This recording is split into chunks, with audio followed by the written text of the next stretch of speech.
la 7e année que le Syntec organise le prix académique de la recherche en management, un peu l'âge de raison, comment vous définiriez aujourd'hui l'intérêt de ce prix?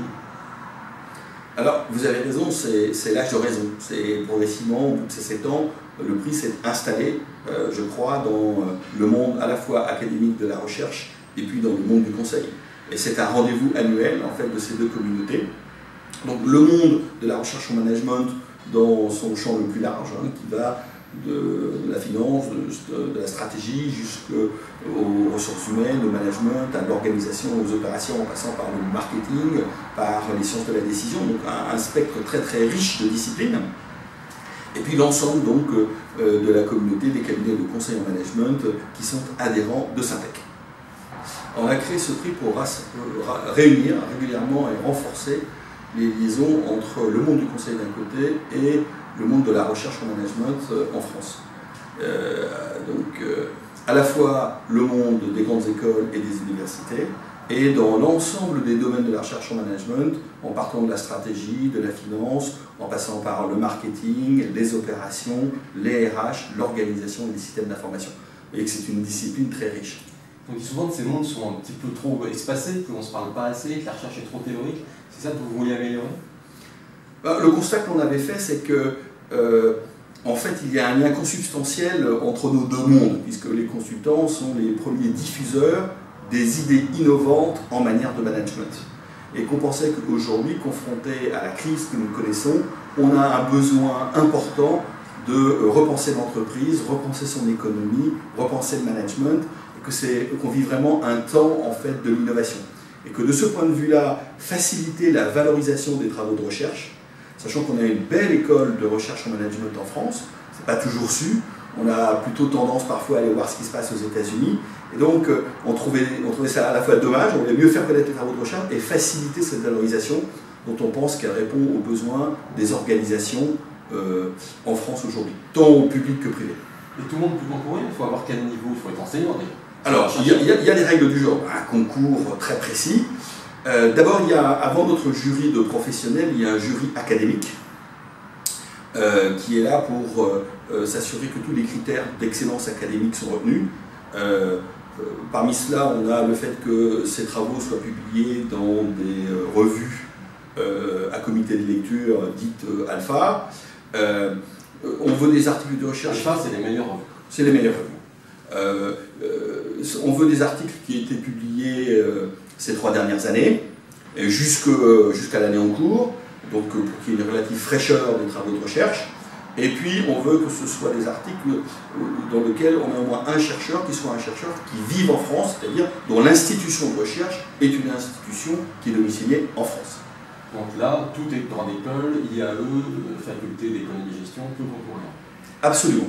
Et on est très attentif à bien embrasser l'ensemble du champ de la recherche académique aujourd'hui dans le domaine de gestion. Et d'ailleurs, très très tôt, on a noué un partenariat avec la FNEJ, la Fédération nationale des enseignements de gestion, qui nous a accompagnés dans cette démarche et qui nous a aidé aussi à faire connaître le prix au public académique de chercheurs le plus large. Alors, je crois qu'il y a un prix monétaire, enfin 4 000 €, je crois. Oui. Mais ce n'est pas la seule motivation. Donc pour nous, la principale motivation, c'est d'éclairer, de porter un coup de projecteur sur un homme ou une femme, mais donc sur un chercheur, et sur aujourd'hui les idées qu'il porte et qu'il défend. D'où d'ailleurs très très tôt des partenariats avec le monde de la presse, et puis cette volonté, en utilisant toutes les techniques qui sont à notre disposition aujourd'hui, dont les réseaux sociaux, de faire connaître ce prix pour que, au-delà même des chercheurs qui sont en activité aujourd'hui, mais la communauté qui est derrière, donc je pense aux doctorants, je pense aussi aux élèves qui sont en dernière année, soit d'université, soit d'école, et qui ont un intérêt pour la gestion, participent à ce prix, et ils sont tous cordialement invités, et de la même manière que le public le plus large, l'ensemble des adhérents de Syntec Conseil en Management, puissent y participer. Alors, chaque année, il y a de plus en plus de personnes qui postulent, mais pourquoi? Il y a 4 000 €, je sais, mais c'est sûrement pas la seule raison. Non, je pense qu'au bout de 7 ans, maintenant le prix s'est installé dans le paysage de la recherche académique en management, que c'est une vraie opportunité pour un chercheur de faire connaître ses travaux, Nous, on y est extrêmement sensible et on est accompagné d'ailleurs pour Syntec par le cabinet Noir sur Blanc pour valoriser auprès de la presse et de l'opinion ces travaux. Je pense aussi que maintenant, ça intéresse les médias. On a des témoignages de journalistes qui viennent pour être au courant des dernières tendances en management. Donc ça, c'est le premier volet, la notoriété des travaux du chercheur, faire connaître ses travaux. Et le deuxième élément, je pense aussi qu'aujourd'hui, c'est devenu aussi un peu un moment de reconnaissance. C'est ce que nous souhaitions, à la fois par les pairs, puisqu'il y a un jury académique, mais aussi par l'industrie du conseil, qui est une utilisatrice très directe des innovations et des travaux de recherche des chercheurs en management. Donc ça, je pense que c'est aussi gratifiant pour un chercheur de voir cette reconnaissance par les pairs et par la communauté. Donc voilà pour moi les deux éléments qui font qu'aujourd'hui, je pense, les chercheurs ont un intérêt à soumettre leurs publications. Et je les encourage, parce que c'est essentiel, à soumettre leurs travaux au prix du Syntec. Et donc pour gagner, il faut être le meilleur, mais il y a des thèmes qui marchent bien par exemple cette année. Qui a gagné? Ça, je ne peux pas vous le dire. Je suis désolé, mais ça fait partie du règlement. On annonce les vainqueurs que le jour J. Par contre, les nominés sont connus.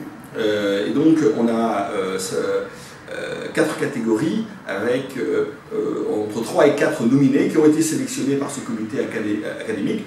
Et donc, cette douzaine de nominés est invitée lors de la remise du prix, avec quelque chose qu'on a développé au fil du temps qui est très intéressant, c'est qu'on profite de ce moment pour qu'ils puissent déjà partager et présenter leurs travaux à l'ensemble de la communauté des consultants. Donc le prix démarre vers 17 h, mais par un moment de partage avec les 12 nominés, ce qui est une occasion aussi pour les consultants de rencontrer, j'allais dire, la recherche en chair et en os. Et c'est très différent, hein. Vous savez, de rencontrer quelqu'un qui incarne un champ de recherche, qui incarne cette problématique, et ce sont des gens qui sont au meilleur niveau d'excellence. Je pense que c'est très inspirant aussi pour les consultants. Juste les thématiques aujourd'hui qui fonctionnent, c'est quoi? Vous avez quand même une idée? Vraiment dans l'air du temps. Non, bon, l'année dernière, qui a gagné alors? Non, mais sur les thématiques, alors, vous savez que notre prix est découpé en catégories. Donc, je peux vous faire, alors je suis obligé de faire les thématiques par catégorie, ça va être un peu long. C'est pas très audiovisuel. Bon, juste, il y a quand même des dans la recherche. Allez, par exemple, ce qui nous a beaucoup frappé, par exemple, cette année, c'est qu'on a énormément d'articles de fond qui essaient de reprendre à la racine la compréhension de notre économie, éventuellement de ses dysfonctionnements, et avec beaucoup d'ambition finalement. Mais on sent qu'on est bien dans le domaine du management, sur certaines thématiques, notamment par exemple celle de la gestion du risque, ou d'avoir un capitalisme plus responsable, dans un moment de refondation de la réflexion intellectuelle. On est aussi très frappé de voir que, vous savez qu'aujourd'hui, dans beaucoup de ces articles, on a aussi un appareil statistique et mathématique qui accompagne la démarche scientifique et la fonde sur un modèle qui après est analysé, dont les hypothèses sont testées par des modèles statistiques et qui permettent d'établir en fait une vérité scientifique. Et donc on est frappé de voir là aussi qu'à la fois on a une sophistication en fait de ces approches, mais de plus en plus aussi des approches par la simulation, par la théorie des jeux, qui nous semble tout à fait intéressante. Vous savez que